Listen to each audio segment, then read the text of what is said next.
उत्तर प्रदेश की सियासत इन दिनों करवट बदलती नजर आ रही है। जहां ओपी राजभर की सुर बदल रही है, तो वहीं सपा गठबंधन में इस वक्त खामोशी छाई हुई है। आलम यह है कि मायावती बीजेपी पर हमला कर रही हैं, लेकिन इस हमले की वजह सुनकर आपके होश उड़ जाएंगे। आखिर मायावती ने क्या हमला किया, देखिए इस रिपोर्ट में। बीजेपी पर मायावती का प्रहार। मायावती के प्रहार से क्या घायल हुई बीजेपी? सियासी समीकरण बदल रही है क्या मायावती? उत्तर प्रदेश की सियासत फिर से बदलती नजर आ रही है। एक बार फिर उत्तर प्रदेश की सियासत में सियासी वार तेज हो रहे हैं और उत्तर प्रदेश की सियासत को नया मोड़ देने वाला कोई और नहीं बल्कि खुद बसपा सुप्रीमो मायावती हैं।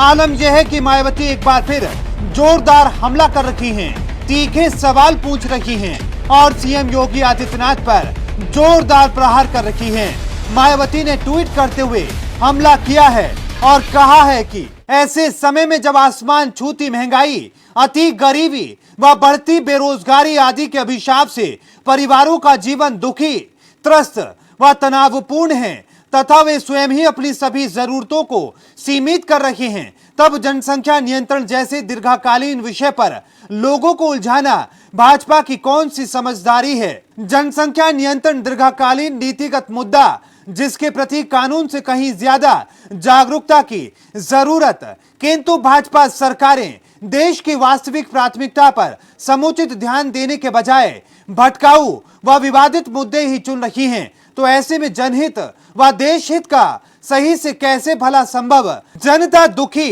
व बेचैन।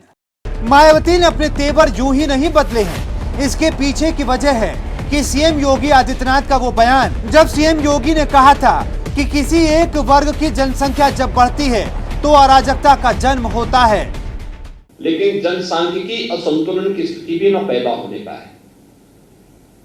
ऐसा नहीं कि किसी वर्ग की आबादी बढ़ने की स्पीड, उनका प्रतिशत ज्यादा हो और कुछ जो मूल निवासी हो उन लोगों की आबादी के स्थिरीकरण में हम लोग जागरूकता के माध्यम से, इन्फोर्समेंट के माध्यम से उसको नियंत्रित करके एक जनसंख्या संतुलन की स्थिति पैदा करें।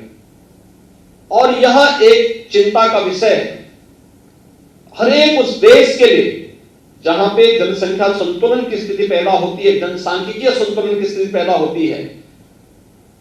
रिलीजियस डेमोक्रेसी पर इसका विपरीत असर पड़ता है, फिर वहां पर एक समय के बाद अव्यवस्था और अराजकता जन्म लेने लगती है। और इसलिए जब हम लोग जनसंख्या स्थिरीकरण की बात करें तो समान रूप से समाज में प्रत्येक जाति, मत, मजहब, क्षेत्र, भाषा, इन सबसे ऊपर उठ करके सीएम योगी के इसी बयान ने मायावती को बेचैन कर दिया है, जिस वजह से मायावती प्रहार कर रही हैं और बीजेपी को घायल कर रही हैं, क्योंकि जनसंख्या के मामले पर मायावती किसी भी हाल में अपने कोर वोटरों को पीछे होता नहीं देख पा रही हैं, जिसका आलम यह है कि मायावती ने एक बार फिर बीजेपी पर हमला करना और तेज कर दिया है। लेकिन देखना तो ये होगा कि बीजेपी मायावती के हमले का क्या जवाब देती है। मोहित चौधरी की रिपोर्ट, R9 न्यूज।